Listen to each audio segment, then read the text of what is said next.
Voilà, vous êtes plus de 2000 à nous suivre sur votre chaîne de préférence Onela TV, mais aussi sur Roll TV.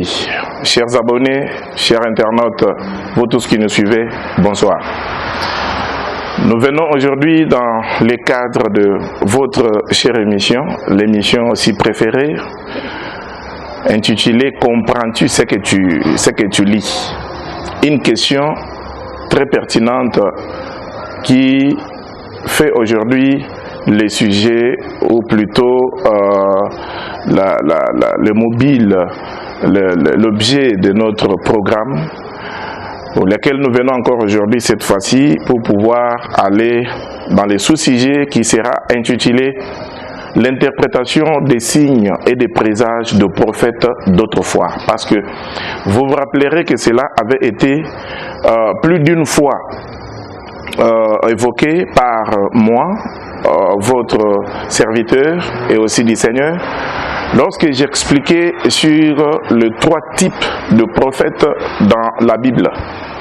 Alors, nous avions mis la différence, on a fait cette différence entre le prophète de l'ancienne alliance, qui sont le prophète d'autrefois, ce sera même le sujet que nous allons donc décortiquer ce soir, et le prophète de l'église, qui sont le prophète selon Ephésiens 4:11, le prophète ministre, et le prophète ayant les dons prophétiques, selon 1 Corinthiens chapitre 12 et 14. Alors, voulant ainsi apporter la lumière pour que les enfants de Dieu sachent, lorsqu'ils sont devant un prophète, qu'ils sachent l'identifier. Parce que on avait dit ceci, que le prophète d'autrefois, ce sont les prophètes de l'ancienne alliance, c'était des prophètes que Dieu avait envoyés à son peuple d'Israël. Et ces prophètes sont depuis Moïse jusqu'à Jean-Baptiste. Ces prophètes ont été envoyés à la seule nation d'Israël.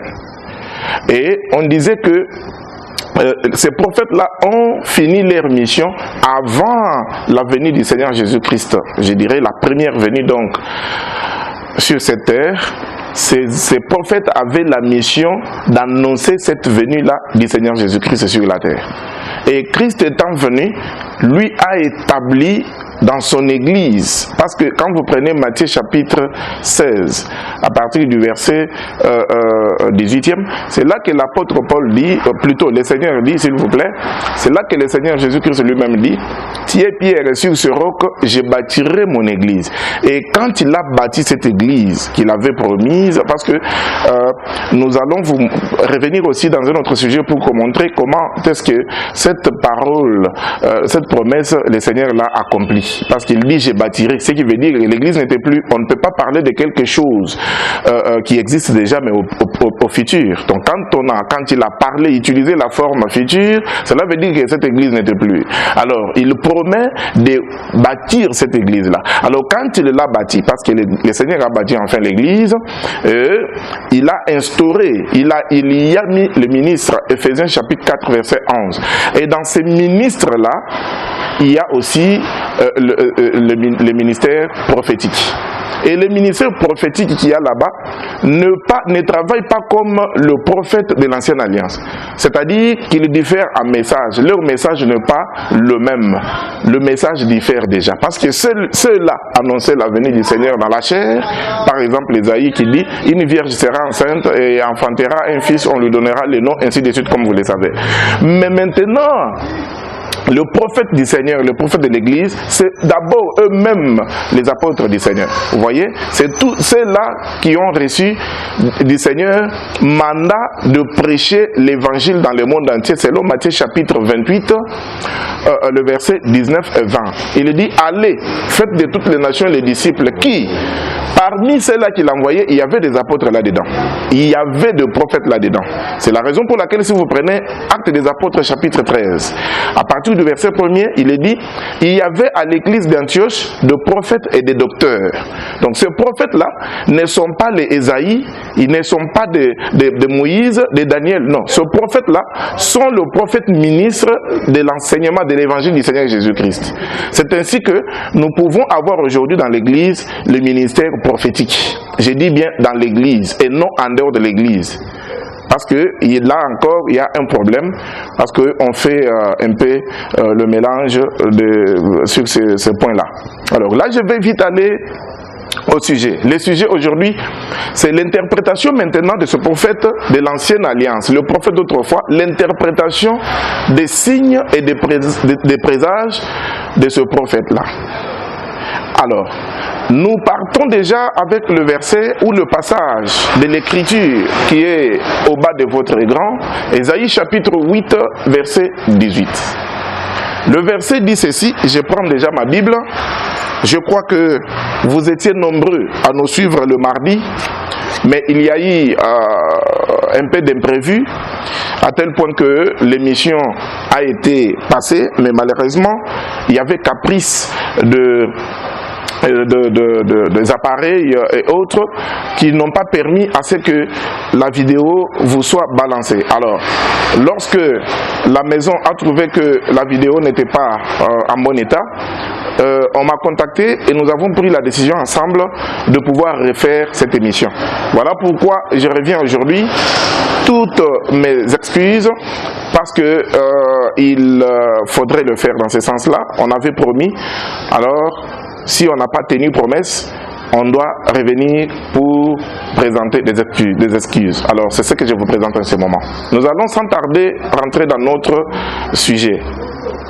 Le sujet ici fait partie du grand programme, du grand sujet, le sujet phare qui est intitulé « Comprends-tu ce que tu écris, ce que tu lis? Comprends-tu ce que tu lis ?» Donc, quand tu lis là, est-ce que tu comprends? C'est ainsi que si vous allez avoir l'idée de la première émission, vous comprendrez aussi celle-ci. Alors là, nous allons vite. Parce que nous avions dit ceci, que le prophète d'autrefois, c'était de prophètes signes et présages. Ce n'est pas moi qui l'ai dit, c'est Ésaïe le prophète. Ésaïe dit, voici moi et les enfants que l'Éternel Dieu m'a donnés, nous sommes des signes et des présages en Israël. Donc, un prophète d'avant Jésus, le prophète de l'ancienne alliance était des signes. C'était de présage. Je vais prendre les signes, expliquer un peu le mot signe ou encore le présage. Je prends le présage. Présage veut dire, dans une définition courte et simple, présage vient du verbe présager. Et présager veut dire annoncer quelque chose qui est à venir. C'est ça, présager. Donc vous comprenez que la mission de prophètes d'avant Jésus, leur mission était d'annoncer quelque chose qui était à venir. Je prends l'exemple. Matthieu chapitre 3, verset 10 et même 11. Jean-Baptiste parle aux Juifs qui venaient pour se faire baptiser à lui. Il leur dit, moi je vous baptise d'eau pour vous amener à la repentance. Mais celui qui vient après moi est puissant. Je ne suis pas capable de délier ses chaussures. Alors, l'apôtre Paul, quand il vient, il explique cette histoire aux disciples de Jean-Baptiste dans l'Asie, ou en Asie. Lorsqu'il est là dans Actes des Apôtres chapitre 19, vous pouvez partir depuis le verset 1er, mais ce que l'apôtre dit à ce sujet-là, pour compléter ou confirmer ce que Jean avait dit, se trouve au verset 4. D'abord, au début, Paul arrive en Asie, il trouve quelques disciples. Et il leur posa la question. Avez-vous reçu le Saint-Esprit lorsque vous avez été baptisé? Ils lui répondirent, nous n'avons même jamais entendu dire qu'il y ait un Saint-Esprit. Alors il leur posa la question, l'apôtre Paul, de quel baptême avez-vous été baptisé? Ils lui répondirent, du baptême des gens. Alors, sur cette question, cette réponse, l'apôtre Paul leur dit, au verset 4e, que Jean-Baptiste baptisait du baptême de la repentance, enseignant ou demandant au peuple de croire en celui qui allait venir. Or, celui qui allait venir, c'était Jésus. C'est ici le présage. Présage veut dire tout simplement annoncer quelque chose qui est à venir. Et cette mission-là était accordée aux prophètes d'autrefois. Il faut faire attention ici lorsque vous êtes devant un prophète de l'ancienne alliance. Parce Parce que leur mission était de présager, c'est-à-dire prédire, annoncer quelque chose qui était à venir. Et la chose qui était à venir, c'était la venue du Seigneur Jésus-Christ sur cette terre. Voilà, quand vous aurez cette connaissance, vous allez vous garder de pouvoir vous attribuer, lorsque vous entendrez parler de prophètes tels que David, tels que Moïse le premier, tels que tous les autres prophètes, vous n'allez pas sauter sur cette occasion pour vous attribuer, comme Moïse est libérateur, directement vous devenez libérateur. Comme David est celui qui sauve son peuple des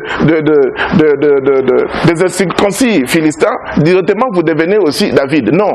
Vous n'êtes pas David parce que David, c'était un présage de quelqu'un et cette personne-là, c'est le Seigneur Jésus-Christ. C'est ainsi que quand Jésus vient sur cette terre en chair, on lui donna les écrits du prophète Ésaïe dans une synagogue.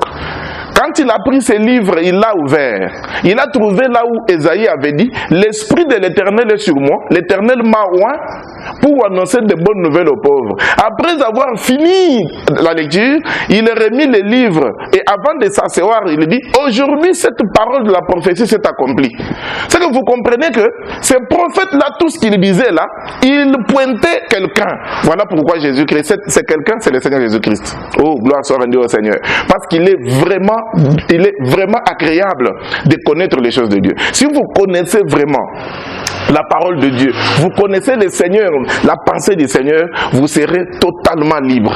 Vous ne serez pas en train d'être trompé à gauche, à droite, mais vous serez réellement affranchi, comme le Seigneur dit lui-même dans Jean chapitre 8, il dit aux Juifs qui avaient cru en lui, si vous avez cru en moi, vous demeurerez dans mes paroles. Vous connaîtrez la vérité et la vérité vous affranchira. Ça c'est Jean 8, versets 30 et 31.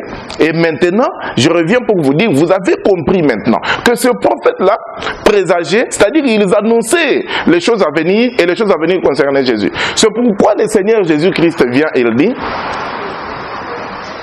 le Seigneur dit dans Matthieu chapitre 11 verset 13, il dit, tous les prophètes et la loi ont prophétisé jusqu'à Jean-Baptiste. Quand il dit tous les prophètes, ce ne sont pas les prophètes qui courent aujourd'hui dans nos avenues ou à côté de vous. Non, il ne s'agit pas de ces prophètes-là. Il s'agit de prophètes de l'ancienne alliance, c'est-à-dire depuis Moïse jusqu'à Jean-Baptiste. Le Seigneur dit, ce prophète-là qui avait présagé, ils ont présagé jusqu'à Jean-Baptiste. C'est que même Jean-Baptiste a présagé du Seigneur Jésus. L'exemple vient de vous être donné, Matthieu chapitre 3, au verset 10, 11, lorsqu'il dit aux Juifs qui venaient à lui, moi, je vous baptise d'eau seulement pour vous amener à la repentance. Mais il y a quelqu'un qui vient après moi. Moi, je vous baptise d'eau. Lui vous baptisera du Saint-Esprit et du feu. Et quand le Seigneur Jésus-Christ est venu, on voit quelques des disciples de Jean-Baptiste aller lui dire, mais c'est lui que tu as baptisé dans le Jourdain. Nous le voyons là-bas en train de baptiser et beaucoup de monde est en train d'accourir vers lui. Et Jean-Baptiste a répondu, oui. Comme il est déjà là, c'est que moi je dois se disparaître et que lui puisse faire. Donc vous devez comprendre que ce prophète annonçait le Seigneur Jésus-Christ. Maintenant je passe. Aujourd'hui nous venons pour interpréter maintenant les signes et le présage. Pourquoi? Parce que dans ma première intervention, dans ma première émission, je vous avais montré qu'il n'est pas possible d'imiter le prophète qui présageait. Parce que ces choses qu'il présageait ont eu leur accomplissement dans l'apparition du Seigneur Jésus-Christ. Si vous prenez le Seigneur dans ses interventions, il cessait de dire, ici s'accomplit ce que le prophète tel avait dit. Ici s'accomplit tel que le prophète tel avait dit. Donc, Jésus-Christ était venu comme l'accomplissement des présages que le prophète avait donnés. Oh, que le Seigneur soit béni. C'est comme ça que vous allez comprendre et connaître Dieu. Parce que Dieu, il faut le connaître pour avoir la vie éternelle. Parce que le Seigneur Jésus-Christ lie la vie éternelle à la connaissance de Dieu. Et à la connaissance de Dieu et de celui qui l'a envoyé. C'est comme j'ai donné ça, Jean chapitre 17, verset 3. La vie éternelle, c'est qu'il te connaisse toi le seul vrai Dieu et c'est lui que tu as envoyé, Jésus-Christ. Donc si tu ne connais pas le véritable, c'est le vrai Dieu. Si tu ne connais pas le Seigneur Jésus-Christ, c'est que tu ne peux pas avoir le salut. Donc il faut, c'est-à-dire il faut apprendre. Parce que Paul, 1 Corinthiens chapitre 8, verset 5 et 6, il dit, s'il y a des êtres qu'on appelle de Dieu comme il y en a plusieurs dans le monde aujourd'hui, pour nous il y a un seul. Père, pour qui nous sommes et par qui sont toutes choses ainsi de suite, et un seul Seigneur, Jésus-Christ. Est-ce que vous comprenez ça?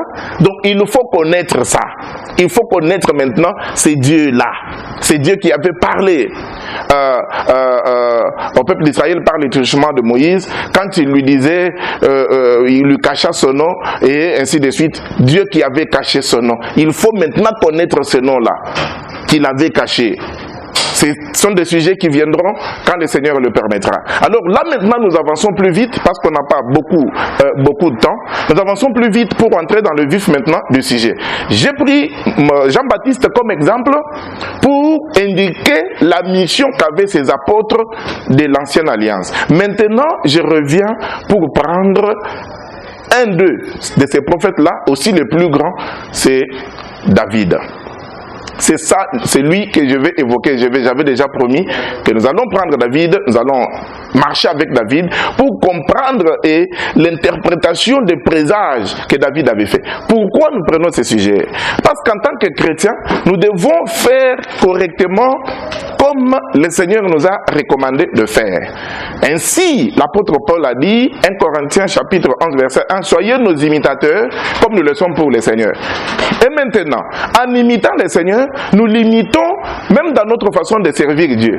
Dans le service de Dieu, il y a des amis qui font de la musique, qu'on appelle musique, abusivement musique chrétienne, ainsi de suite. Mais quand on appelle quelque chose musique chrétienne, puis après on dit qu'on imite David, il y a une contradiction. Est-ce que vous comprenez quelque chose là? Vous appelez quelque chose musique chrétienne, et par après quand on vous pose la question, vous dites nous imitons David, qui n'était pas chrétien, qui est venu avant Jésus-Christ. Parce que quand on dit chrétien, c'est-à-dire c'est lui qui suit ou qui imite Jésus. C'est lui dont Jésus est le maître. Donc nous imitons le maître. Et Paul dit, soyez nos imitateurs, comme nous le sommes pour le Seigneur. Si Jésus-Christ a fait de la musique, il est normal que nous qui l'avons accepté, qui avons cru en lui, nous puissions faire la musique. Mais encore que, on ne trouve nulle part où le Seigneur a fait ces choses. Maintenant, pourquoi nous prenons David? C'est parce que c'est là qui servent Dieu, croyant servir Dieu avec des instruments et autres, recourent toujours à David pour pouvoir défendre, pour pouvoir avoir la base, donner la base à ce qu'ils font. Maintenant, c'est pourquoi nous avons d'abord expliqué ces prophètes-là pour vous montrer que leur message, leur signe, c'était des présages. Donc vous ne pouvez pas aujourd'hui, vous devez vous poser la question, la harpe de David, c'est quoi? Parce que David, d'abord, entrons dans David. Avant de danser ou de jouer à la harpe, David, qui était-il? 1 Samuel chapitre 16. Il faut d'abord comprendre ces choses de Dieu dans ce sens-là. Je cours vite dans 1 Samuel parce que je n'ai pas de temps à perdre, comme je le disais. Avant de jouer à la harpe, David était d'abord le dernier fils de son père. Étant le dernier fils, écoutez ce qui s'était passé. Je suis dans 1 Samuel chapitre 16. Ici, Dieu en a marre du roi Saül qui l'a rejeté. Et donc, il faudrait qu'il y ait quelqu'un pour remplacer, être roi sur le peuple. Et le choix de Dieu était tombé sur David. Et maintenant, Dieu dit à Samuel, va dans la maison d'Isaïe, tu oindras le roi que j'ai choisi là-bas. Samuel va se diriger dans la maison d'Isaïe, il y arrive, écoutez ce qu'il commença à faire. Quand il arrive, on lui sortit des fils d'Isaïe, tels que Abinadab et tout ça. Des Shama, ainsi de suite. Et il est arrivé au tour où Dieu rejetait ses fils d'Isaïe. Au verset 11, Samuel dit à Isaïe, est-ce que ce sont là tous tes fils? Et il lui répondit, il en reste un plus jeune, mais il fait paître le brebis. Oh, que le Seigneur soit béni. Qu'est-ce qu'il fait? Il fait paître le brebis. C'est qu'avant de jouer à la harpe, David était d'abord berger. Parce que celui qui paie les brebis, c'est un berger. C'est que vous comprenez que David était d'abord berger avant de jouer à la harpe. Le Seigneur soit béni. Maintenant, un berger, selon l'idée ou la pensée de prophète d'autrefois, il n'était pas le réel berger. Parce qu'il suffit de prendre Hébreux chapitre 10, verset 1, pour comprendre ce que l'apôtre Paul dit de la loi et de prophètes d'autrefois. L'apôtre Paul dit que la loi n'était pas la réelle représentation des choses. Or, la loi et le prophète avaient un message. Leur message, c'était d'annoncer celui qui devait venir. Donc, lorsque Jean-Baptiste, lorsque David ici est berger, c'est un présage qui parle du véritable berger qui devait venir, c'est-à-dire que David ne parlait pas de lui. Ce n'était pas de lui qu'on parle ici, mais on parle en présageant du véritable qui devait venir, parce que c'est une écriture prophétique qui doit s'accomplir. C'est ainsi que quand Jésus-Christ vient sur cette terre, dans Jean chapitre 10, au verset 11, Jésus dit « Je suis le bon berger ». Donc, comme pour dire que c'est lui qui s'est présenté dans l'ancien temps, dans l'ancienne alliance, qui était David là, n'était que l'ombre du réel. C'est comme ça qu'on comprend les choses. Vous commencez à comprendre les choses de Dieu comme ça. C'est ça le bon départ de connaître Dieu. Donc, quand Jésus vient, il est le bon berger. David, ou le Seigneur Jésus-Christ, et David était l'image de Jésus dans la période d'autrefois. Christ est le véritable berger. Et quand il vient, directement, il accomplit cela. On n'a pas besoin d'avoir encore David berger aujourd'hui. Donc, vous avez compris. Ça, c'est un. Deux, on passe à autre chose. Après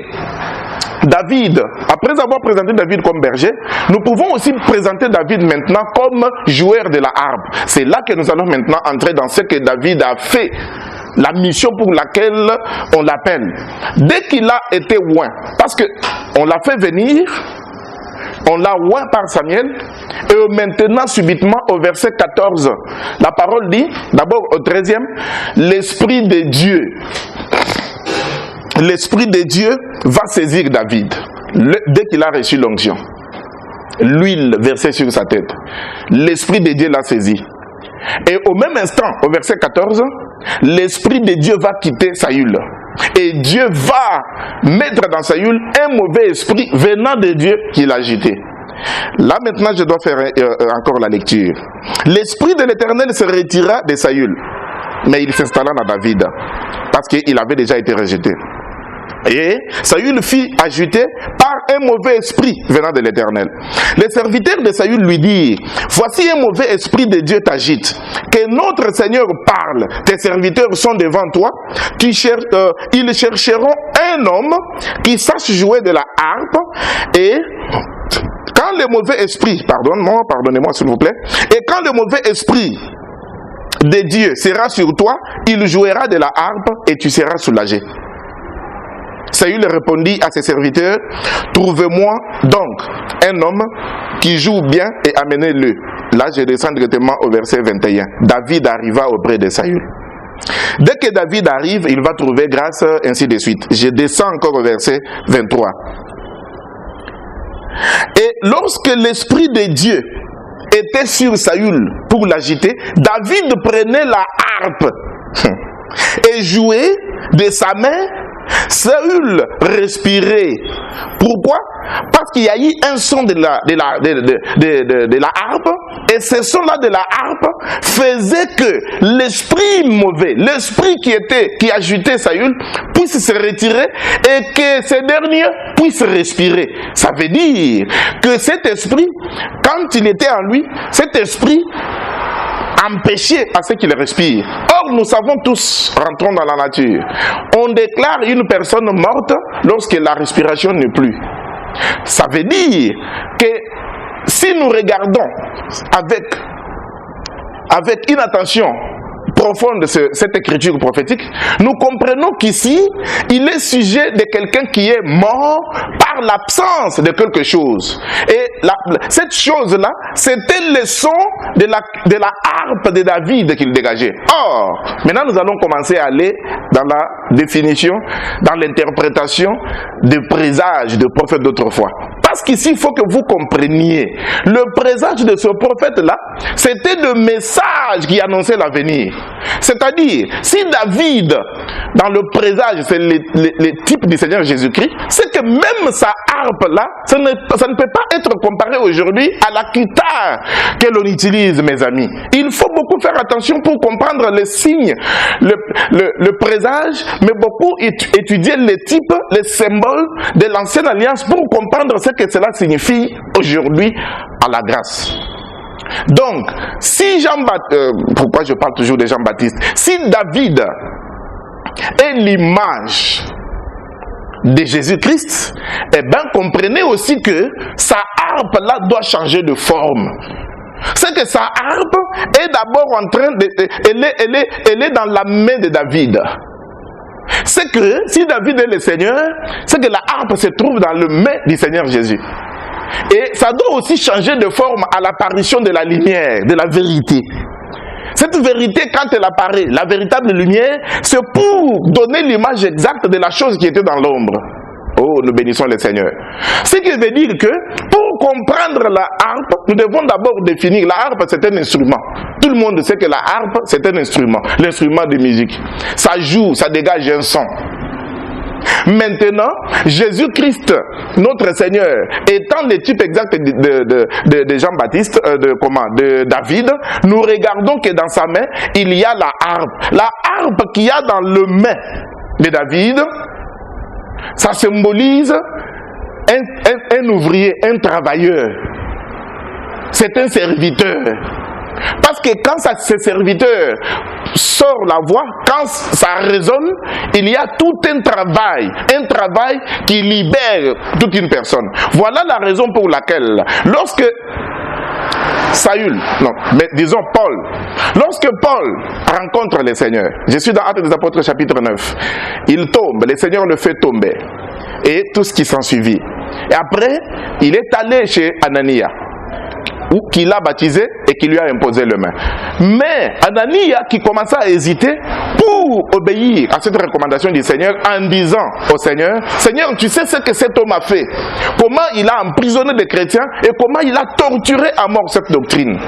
Et le Seigneur lui dit, non, je suis au verset 15, il lui dit, Paul n'est pas celui que tu avais connu, celui-ci est mon instrument. Que le Seigneur soit béni. C'est que vous comprenez que, étant instrument, il remplace directement la harpe. Parce que quand il est instrument, il est toujours dans la main, sous l'autorité de David, c'est-à-dire un ministre véritable. Les Éphésiens 4:11 dépendent, ils sont sous l'autorité de Christ. C'est ça, être la harpe sur la main ou dans la main de David. C'est comme ça qu'on comprend les Écritures prophétiques. Il faut que le Seigneur puisse vous donner la grâce de vous présenter devant celui qui l'a donné la révélation de ces choses pour que tu aies la connaissance aujourd'hui. Donc tu comprends que la harpe, ce n'est pas la guitare. Vous ne pouvez pas prendre la guitare aujourd'hui pour commencer à dire que c'était comme David l'avait fait. Non, il faut faire attention. Encore que cette harpe-là, on donne le nombre de cordes de cette harpe dans Psaume de David, chapitre 12, au verset 1. On dit, Psaume de David, sur la harpe à 10 cordes. Oh, que le Seigneur soit béni. Plutôt à 8 cordes. Donc, la harpe de David avait 8 cordes. Cette harpe-là. Et quand ces 8 cordes étaient combinées, ça dégageait les sons, lesquels sont chasser l'esprit mauvais. Aujourd'hui, aucune guitare ne peut faire ça. Je n'ai jamais vu, si vous avez déjà vu, vous n'avez qu'à venir mais l'éprouver. Je n'ai jamais vu une guitare jouer et les esprits sortent sans qu'on dise au nom de Jésus, sans qu'on ait dit au nom du Seigneur Jésus. Or, quand les apôtres ont été envoyés dans Matthieu chapitre 10, le Seigneur envoie ses disciples seulement en Israël. Il leur donna le pouvoir de chasser les démons. Mais il ne leur donna jamais le guitare. Il leur donna le pouvoir de chasser les démons en son nom. Et quand ils sont allés, les démons ont été chassés. Ils sont revenus vers le Seigneur lui disant, Seigneur, les démons même étaient soumis à nous. Mais on ne montre pas ces gens avec des guitares basses, solo, et ainsi de suite. Est-ce que vous voyez maintenant, vous commencez à comprendre pourquoi le Seigneur dit, les revenus, où les vrais adorateurs adoreront le Père en esprit et en vérité. Ce qui veut dire, il y a eu une première adoration qui ne se faisait pas en esprit. Or, ce qui ne se fait pas en esprit exclut ou plutôt inclut plutôt tous ces instruments physiques. Quand on dit une adoration qui ne se fait pas en esprit, c'est-à-dire qui se fait avec des objets inanimés, tels que guitare, ainsi de suite. Dieu n'a pas encore besoin de ça. Dieu a besoin de véritables serviteurs, des adorateurs qui le servent, et en vérité. Donc, je voudrais qu'on arrête là pour aujourd'hui. Parce qu'on n'avait pas beaucoup de temps. On arrête là pour aujourd'hui. Vous devez retenir sur quel point nous nous sommes arrêtés. Vous avez compris la harpe, n'est-ce pas? Parce qu'avec cette harpe, quand cette véritable harpe est arrivée à Lystre, je suis dans Actes des Apôtres chapitre 14, quand cette véritable harpe arrive à Lystre, jouée par des véritables David, le Seigneur Jésus-Christ qui envoie ses serviteurs, il y a eu guérison, mais les démons sont sortis aussi, à tel point que les habitants de cette contrée-là ont dit non, Paul et Barnabas sont des dieux descendus sous la forme des humains. Et voulant leur offrir des sacrifices, ils se sont dit, ils leur ont dit, non, nous sommes des gens de même nature que vous. Mais nous ne sommes que des instruments, nous sommes en train d'être joués. Les sons que nous dégageons, c'est l'enseignement, c'est le nom de Jésus. C'est pourquoi il avait dit, voici les miracles qui accompagneront ceux qui auront cru à mon nom, ils chasseront les démons. Au nom du Seigneur Jésus, qui se trouve être l'enseignement ou la parole. Que le Seigneur vous garde, qu'il puisse vous multiplier sa miséricorde. Je voudrais que vous qui suivez cette émission, vous puissiez commencer à liker et que vous puissiez vous abonner massivement sur la chaîne On est là. N'oubliez pas aussi la chaîne Roll TV qui se trouve être aussi là-bas en train de diffuser la même chose. Alors, abonnez, présentez vos suggestions, mais posez surtout vos questions. Nous serons très dispo. Mais soyez aussi courtois avec nous. Ces choses que nous présentons, ça ne veut pas dire que nous avons décidé d'attaquer. On n'attaque personne. Nous présentons la vérité telle qu'elle est dans la parole de Dieu. Alors, nous demandons à ce que vous puissiez faire preuve de votre dévouement, de votre maturité chrétienne, parce que je sais que parmi vous, il y a vraiment, il y en a qui ont la soif de connaître la vérité. Alors, nous annonçons que ce n'est pas la peine de se faire fanatique des gens. Il faut sauver ton âme. Or, ce qui sauve l'âme, c'est la vérité. Dès que tu rencontres qu'il y a la vérité, ne serait-ce qu'une portion à ce que nous venons de présenter, ne tardez pas. Posez votre question, parce que nous sommes là, comme je l'ai toujours dit, nous sommes là, notre objectif, notre mission, c'est de renverser les raisonnements et tout auteur qui s'élève contre la connaissance de Dieu et amener toutes ces pensées-là à l'obéissance de Christ. C'est ça la mission. Nous sommes moindres de tous les humains, nous ne valons rien. Nous ne disons pas que nous sommes quelque chose. Aux yeux du monde, nous sommes nuls. Mais nous avons une moindre capacité que le Seigneur nous a donnée. Et c'est cette capacité qui fait que nous soyons devant vous. Pour aujourd'hui, nous nous limitons ici, demandant que le Dieu de paix puisse vous garder jusqu'à la semaine prochaine, non, dimanche, où je serai invité à On est là TV pour pouvoir répondre à quelques questions sur base de ce que nous avons donné. Je vous laisse par là et que le Seigneur vous garde.